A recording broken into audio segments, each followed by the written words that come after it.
নমস্কার বন্ধুরা, পম্পার কিচেনে আপনাদের সকলকে স্বাগত। আজ আমি আপনাদের সাথে অপূর্ব স্বাদের একটা বেবি সুইট মিষ্টির রেসিপি শেয়ার করব। বেবি সুইট মিষ্টি আমরা নানা রকমভাবে সবসময় বানিয়ে থাকি, তবে গমের আটা দিয়ে এই মিষ্টিটা আমার মতো বানিয়ে দেখতে পারেন। এটা যেমন নরম তেমন তুলতুলে তেমনই রসালো, মুখের মধ্যে দিলেই দেখবেন মিলেই যাবে। আর একবার যদি বানিয়ে খান খেয়ে বুঝতেই পারবেন না দোকান থেকে কেনা নাকি বাড়িতে বানানো। তাহলে চলুন দেরি না করে দোকান থেকে না কিনে বাড়িতে ঝটপট আজকের এই বেবি সুইট মিষ্টি বানানোর রেসিপিটা দেখে নেওয়া যাক। এই মিষ্টিটা বানানোর জন্য প্রথমে গ্যাসটা জ্বেলে দিয়ে একটা দেখুন সসপ্যান বসিয়ে দিয়েছি, আর এর মধ্যে দিয়ে দেবো প্রায় 1 কাপের মতো চিনি। 1 কাপ চিনির জন্য 1.5 কাপ এখানে আমি জল দেব। এই 1.5 কাপ জল আমি দিয়ে দিলাম। এর মধ্যে দিয়ে দেবো 2টো এলাচ। এলাচের মুখটাকে আমি চিড়ে নিয়েছি। গ্যাসের ফ্লেমটাকে লো টু মিডিয়াম দিয়ে এবার একটা শিরা আমি বানিয়ে নেব। এই শিরাটা কিন্তু একটা দুতার হলে যেমন হয় সেই রকম বানালে হবে না, জাস্ট চিনিটা জলের সাথে মেল্ট হয়ে যাবে সেইভাবে কিন্তু বানিয়ে নিতে হবে। এই শিরাটাকে খুব ঘন করলে কিন্তু মিষ্টিগুলো পারফেক্ট হবে না, আবার খুব পাতলাও রাখা যাবে না।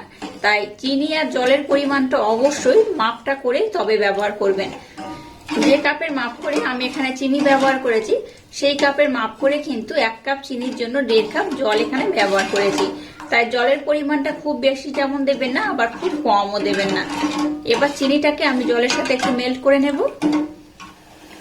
চিনিটাকে জলের সাথে মেল্ট করে নিয়েছি আর অল্প একটু আমি ফুটিয়েও নিয়েছি। দেখে বুঝতেই পারছেন এরকম কিন্তু একদম পাতলা করে শিরাটাকে বানাতে হবে। যাই হোক, শিরাটাকে আমি খুব ভালোভাবে রেডি করে নিয়েছি। চলুন এবার আমি নেক্সট স্টেপ আপনাদের সাথে শেয়ার করব। এবার দেখুন একটা পাত্র নিয়েছি আর এর মধ্যে দিয়ে দেবো এই কাপের মাপ করে 1 কাপ মিল্ক পাউডার,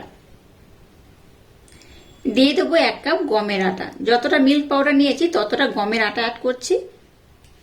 সামান্য একটু এলাচ পাউডার অ্যাড করব। যেহেতু গমের আটা দিয়েছি, গমের আটার একটা স্মেল থাকে, তাই এখানে আমি একটু এলাচ পাউডার অ্যাড করলাম।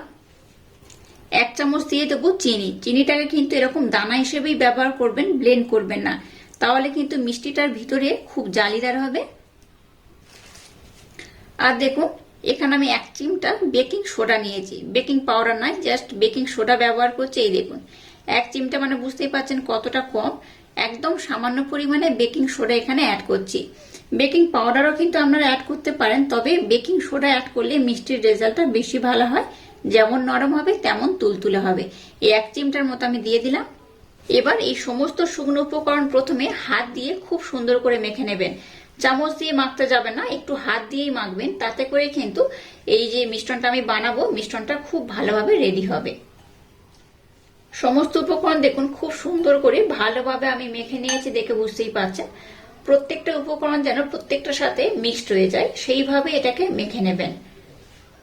এবার এখানে 2 চামচের মতো ঘি অ্যাড করব।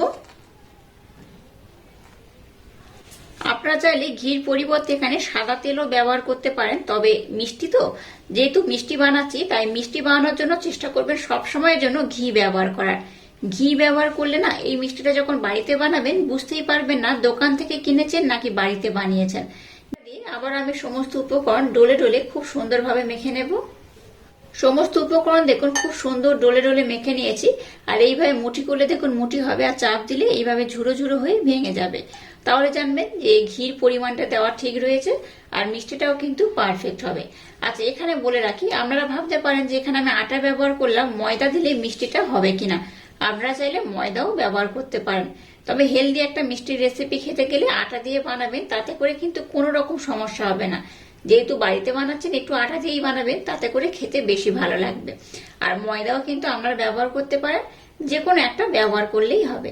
সমস্ত উপকরণ দেখুন খুব ভালোভাবে আমি মেখে নিয়েছি। এবার নিয়েছি হালকা গরম লিকুইড দুধ, একদম ঠান্ডা নয়, একটু হালকা গরম রয়েছে সেই লিকুইড দুধ এখানে অ্যাড করছি। আপনাদের হাতের কাছে লিকুইড দুধ না থাকলে লিকুইড দুধের পরিবর্তে আপনারা এখানে জলও ব্যবহার করতে পারেন, যে কোনো একটা ব্যবহার করলে হবে। আর যেহেতু আমি বাড়িতেই বানাচ্ছি একদম দোকানের মতো স্বাদে, তার জন্য কিন্তু আমি দুধের পরিমাণটা একটু বেশি ব্যবহার করছি। আপনাদের হাতের কাছে 2 রকম দুধ না থাকলে তাহলে কিন্তু অবশ্যই এখানে জল ব্যবহার করতে পারেন। একেবারে খুব বেশি দুধ একসাথে দিয়ে দেবেন না, তাহলে মিশ্রণটা একদম নরম হয়ে যাবে আর মিশ্রণটাকে যদিও নরম করে মাখাতে হবে, তাও কিন্তু একটু অল্প অল্প দিয়ে মিশ্রণটাকে রেডি করতে হবে। দুধটাকে আমি দিয়ে দিয়েছি। এবার এটাকে আমি খুব সুন্দর করে কিন্তু একদম মোলায়েম সফট করে মেখে নেব। এখানে যেহেতু আমি একটু চিনি ব্যবহার করেছি, চিনিটাও কিন্তু মেল্ট হবে, তাই খুব বেশি দুধ একেবারে আমি দিয়ে দেব না। চিনিটা যখন একটু মেল্ট হবে তখন কিন্তু এটা আরেকটু নরম হয়ে যাবে। খুব সুন্দর একদম নরম করে মেখে নিয়েছে। এই দেখুন, হাতের মধ্যে এইভাবে কিন্তু একটু চিটচিটে করে লেগে যাবে, দেখে বুঝতেই পারছেন। এইভাবে একদম নরম করে মাখতে হবে। এবার মিশ্রণটাকে আমি 5 মিনিটের জন্য একটু রেস্টে রেখে দেবো। অবশ্যই ঢাকা দিয়ে রেস্টে রাখবেন।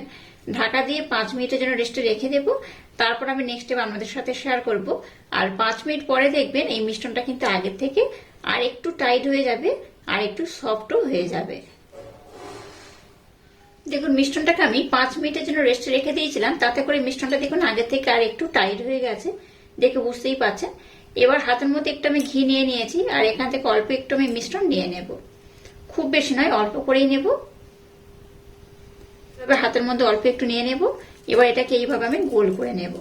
খুব সুন্দরভাবে একটু প্রেসার দিয়ে, মানে হালকা প্রেসার দিয়ে এটাকে গোল করতে হবে। একটু যেন না ফাটল থাকে সেইভাবে এটাকে গোল করে নেব। এইভাবে গোল করার পর একটু আমি লম্বা শেপ দিয়ে দেব। আর এই মিষ্টিগুলো কিন্তু আমি যেহেতু বেবি সুইট বানাচ্ছি, তাই খুব বড় বানাবো না। আপনারা চাইলে একটু বড় করেও বানাতে পারেন। আর দেখুন কত সুন্দর হয়েছে, একটুও কিন্তু ফাটল নেই। এইভাবে মিষ্টিগুলোকে একটু লম্বা শেপ দিয়ে আমি বানিয়ে নেব।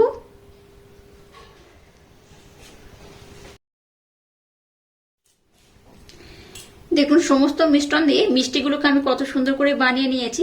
আর দেখুন কতটা ছোট ছোট করে বানিয়েছি। এগুলো যখন ভাজবো তখন কিন্তু আর একটু বড় হয়ে যাবে। তো চলুন এবার আমি মিষ্টিগুলোকে ভেজে নেব।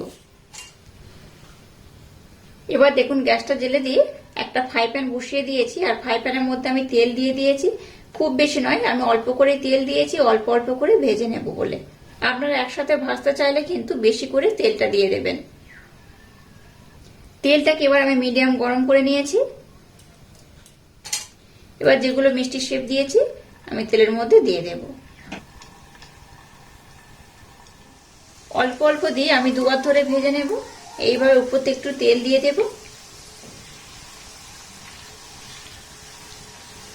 গ্যাসের ফ্লেমটাকে কিন্তু একদম হাই দেবেন না। যখন দেখবেন মিষ্টিগুলোর মধ্যে সুন্দর একটা কালার ধরা শুরু করবে, তখন কিন্তু গ্যাসের ফ্লেমটাকে মিডিয়াম থেকে একটু হাই দিতে হবে।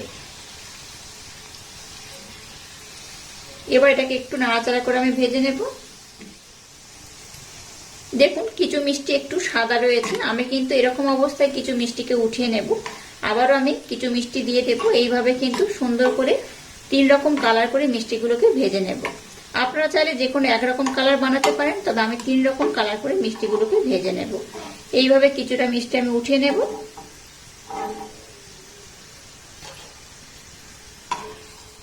কিছুটা মিষ্টি গোলাপ জামুন যেমন হয় ঠিক সেইভাবে বানিয়ে নেব, আর কিছু মিষ্টি কালো জামুন যেমন হয় সেইভাবে বানিয়ে নেব।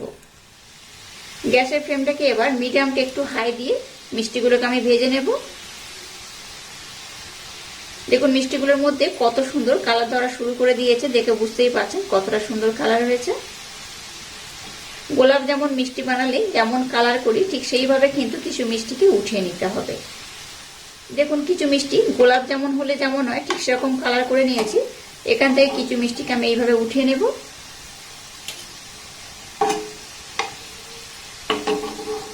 এবার আমি কিছু মিষ্টি কালো জামুন হলে যেমন হয় ঠিক সেইভাবে বানিয়ে নেব। একটু ব্ল্যাক করেই বানিয়ে নিতে হবে, তাতে করে কালো জামুন মিষ্টি যেমন দেখতে হয় সেই রকম হবে। দেখতেও ভালো লাগবে, খেতেও খুব সুন্দর লাগবে। দেখুন এবার এই মিষ্টিগুলোকে কালো জামুন মিষ্টি যেমন দেখতে হয় ঠিক সেইভাবে বানিয়ে নিয়েছি। অনেকটাই দেখুন একটু ডার্ক করে বানিয়েছি, দেখে বুঝতেই পারছেন কত সুন্দর কালার হয়েছে। এটাকে আমি আর খুব বেশি কিন্তু ডার্ক করব না, এটা এইরকমই থাকবে।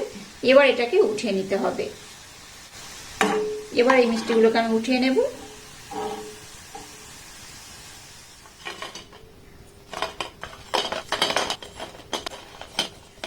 দেখুন মিষ্টিগুলোকে আমি 3 রকম কালার করে ভেজে নিয়েছি, দেখে বুঝতেই পারছেন কত সুন্দর দেখতে হয়েছে। আচ্ছা মিষ্টিগুলো গরম রয়েছে, আর একটু হালকা আমি ঠান্ডা করে নেব। হাতের মধ্যে ধরতে পারবো সেইভাবে কিন্তু একটু ঠান্ডা করে তারপর এটাকে শিরার মধ্যে দিতে হবে। মিষ্টিগুলোকে নামিয়ে নিয়েছি, আর শিরাটা দেখুন ঠান্ডা হয়ে গেছিল, তাই আবারও গ্যাসটা জেলে দিয়ে শিরাটাকে আমি বসিয়ে দিয়েছি। এবার শিরাটাকে আমি একটু ফুটিয়ে নেব। দেখুন শিরাটাকে আমি আবার একটু ফুটিয়ে নিয়েছি। এবার দেখুন এই মিষ্টিগুলোকে আমি হাতের মধ্যে ধরতে পারছি, একটু হালকা গরম রয়েছে, খুব ঠান্ডা নয় আবার খুব গরম নয়, এরকম হালকা গরম অবস্থায় এগুলো শিরার মধ্যে আমি দিয়ে দেব। যে মিষ্টিগুলোকে আমি সাদা কালার করে ভেজেছি, মানে একটু হালকা ইয়ালো হয়েছে, সেই মিষ্টিগুলোকে আমি শিরার মধ্যে প্রথমে দিয়ে দেব। সব মিষ্টি আমি একসাথে দেব না, যেহেতু এই যেগুলো সাদা রঙের মিষ্টি রয়েছে না, এগুলো খুব তাড়াতাড়ি নরম হয়ে যাবে। যেহেতু এটা খুব কড়া পাকে ভাজা নয়, তাই কিন্তু এগুলো খুব তাড়াতাড়ি নরম হয়ে যাবে। আর শিরার মধ্যে এটাকে প্রথমে একটু আমি ডিপ করিয়ে নেব, তারপর উঠিয়ে নেব। তো গ্যাসের ফ্লেমটাকে একটু হালকা আমি হাই দিলাম, খুব বেশি সময় দিয়ে ফোটানোর দরকার নেই, একটু হাই দিয়ে ফুটিয়ে নিয়েছি। এবার আমি এই কালারের মিষ্টিগুলোকে উঠিয়ে নেব। এগুলোকে যদি উঠিয়ে না নিই তাহলে কিন্তু এগুলো খুব নরম হয়ে যাবে। এবার দুরকম কালারের যে মিষ্টিগুলো ভেজেছি সেগুলো একসাথে আমি দিয়ে দেব। এগুলো দেখুন শিরার মধ্যে কি সুন্দর ভেসে রয়েছে, দেখে বুঝতেই পারছেন। যখন মিষ্টিগুলো শিরাটাকে অ্যাবজর্ব করে নেবে তখন দেখবেন মিষ্টিগুলো শিরার তলাতে ডুবে থাকবে। তো যাই হোক, এবার আমি গ্যাসের ফ্লেমটাকে হাই দিয়ে 2 মিনিটের জন্য ফুটিয়ে নেব। খুব বেশি সময় নয়, 2 মিনিটের জন্য ফুটিয়ে নিলেই হবে। মিষ্টিগুলোকে 2 মিনিটের জন্য আমি কিন্তু ফুটিয়ে নিয়েছি।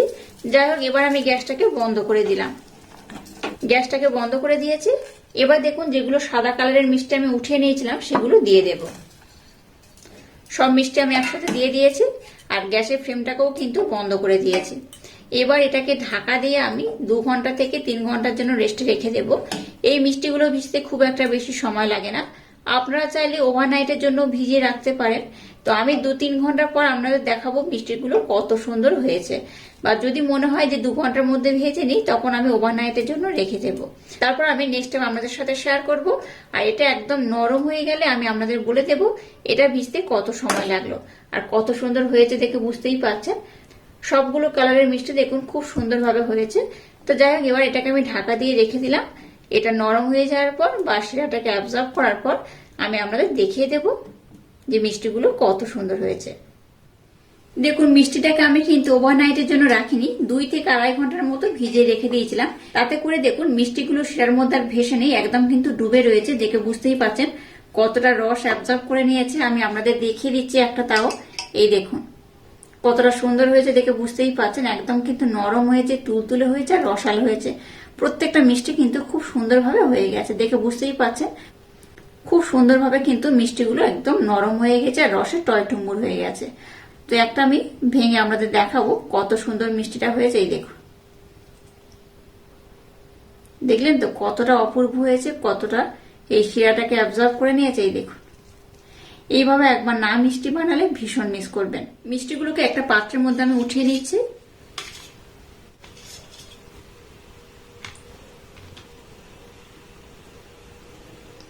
দেখুন একটা প্লেটের মধ্যে সমস্ত মিষ্টি আমি সার্ভ করে নিয়েছি।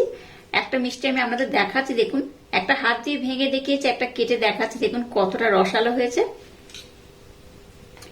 দেখুন ভিতরটা কতটা সুন্দর হয়েছে। দেখুন কতটা রস অ্যাবজর্ব করেছে, দেখে বুঝতেই পারছেন কতটা সুন্দর হয়েছে আর কতটা রসালো হয়েছে। এইভাবে যদি একবার মিষ্টিটা বানিয়ে নেন দোকান থেকে, দেখবেন মিষ্টি কিনে খাওয়ার আর ইচ্ছাই হবে না। আর ভিতরে দেখুন কতটা জালিদার হয়েছে। প্রত্যেকটা মিষ্টি কিন্তু খুব সুন্দরভাবে রেডি হয়ে গেছে। প্রত্যেকটাই সুন্দর হয়েছে, প্রত্যেকটাই রসালো হয়েছে। এই দেখুন। আর আজকের এই অপূর্ব স্বাদের বেবি সুইট মিষ্টির রেসিপিটা যদি আপনাদের ভালো লাগে তাহলে চ্যানেলটাকে লাইক, শেয়ার, কমেন্ট এবং সাবস্ক্রাইব করবেন আর পাশে থাকা বেল আইকনটা প্রেস করে দেবেন। তাহলে টাটা, আবার দেখা হচ্ছে নতুন কোনো রেসিপি নিয়ে।